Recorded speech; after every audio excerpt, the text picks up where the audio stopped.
ছেলে মেয়ে কটা?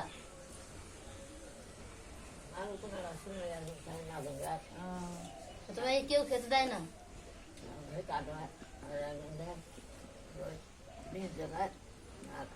ছেলেও দেখে না মেয়েও দেখে না? তোমাকে ছেলেও দেখে না মেয়েও দেখে না? কেউ দেখে না? এই তুমি এইভাবেই খাও? তুমি এই কাপড়টা পরবে না, আমি তোমাকে একটা কাপড় দেবো, এই কাপড়টা পরবে না, ঠিক আছে? আর যখন মনে চাই খিদে পাবে চলে আসবে এখানে।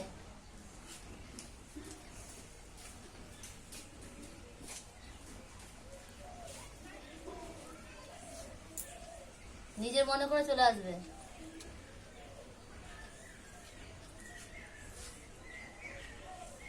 আর কিছু লাগবে না তো? এটুকু তো হয়ে যাবে।